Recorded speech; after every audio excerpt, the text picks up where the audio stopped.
It tastes like normal sorrel, except it grows in the woods. What does it look like? What does it look like there? Over here, exactly. The only difference is, really, it has a very reddish tinge to the end of it here. And if you hold it up to the light, you can see it's got lots of little hairs on it. Okay. Plus, it grows in the woods, and clover doesn't do that. Right. So you can eat this stuff. Have a wee taste. Try not to get the bits that are yellow, because that suggests it's a wee bit older. Just let me stand the wee bank there, please. So, does everybody know what this is? Wild garlic, exactly. So,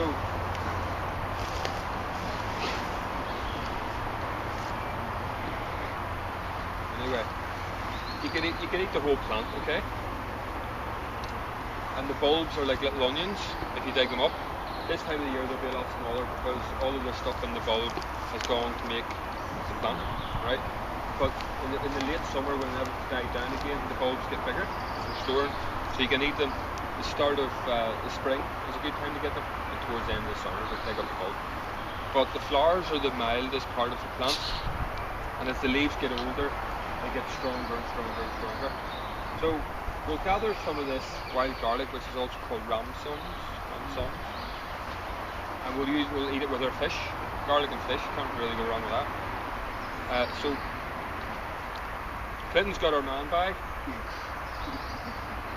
I carry it well. We can put some of the, if you want to gather a couple of bits each, basically, just to start. You can gather the whole plant. Okay.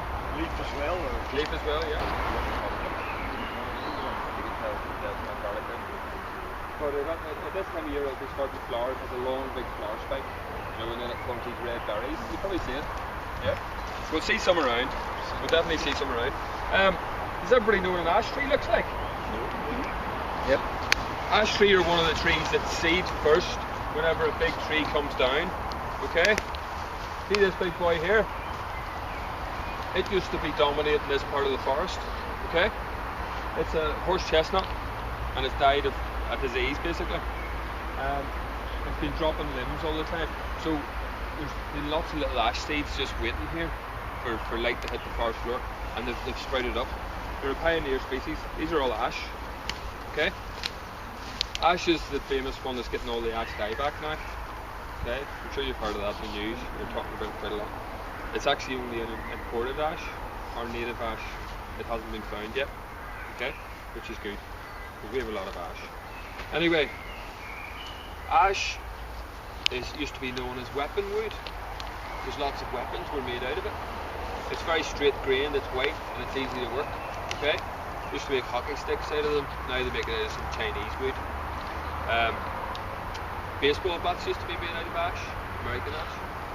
Birds, yeah. Still make birds out of it. The bark has antiseptic properties. Okay? People used to cut the bark off, it comes off in little strips. If you have a big tree, like so, okay? Obviously if you have a big tree, you can just stick that right over your cut and lash it on.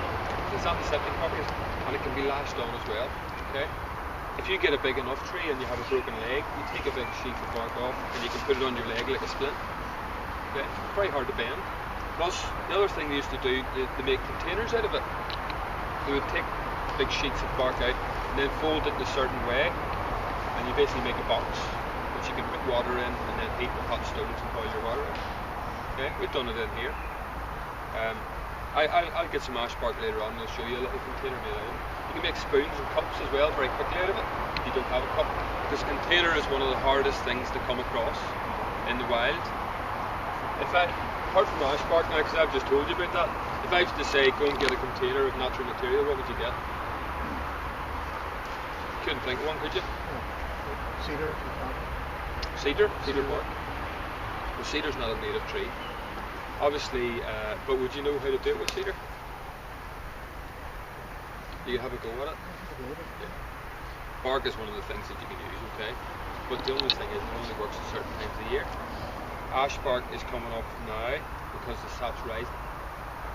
But later on in the year, the sap will die down again and the bark just bonds onto the trunk again. So it's very difficult to get off. You can use hot water and things, but then that kind of takes the point. You need to have something to boil the water in to get the bark off.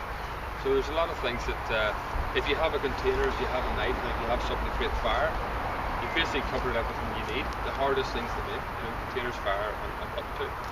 So